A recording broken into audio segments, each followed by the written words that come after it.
Дене менен дедиңиз, анан медицина жагы дедиңиз. Кээ бир биздин кыргызстандык жарандар, мусулмандар деп койсок, ошолор айтат экен, орозону мен ден соолук үчүн кармайм дегендер бар экен да. Ошо ниет жагын айтсаңыз. Эми ниет жагынан болгондо сөзсүз түрдө бизде ибадат болуу үчүн, бир амалыбыз ибадат болуш үчүн сөзсүз ага ниет байланышы керек.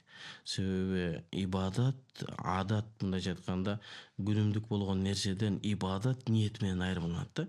Ар бир иштин сооптору ниетке жараша деген хадистин дагы мааниси ушундай болот да. Адам ошол ниетинде эмне боло турганбы ошого жетет. Демек бир адам ошо Рамазанда мен арыктаймын же болбосо ден соолугумду чыңаш үчүн десе, мүмкүн ага сооп албай калышы мүмкүн.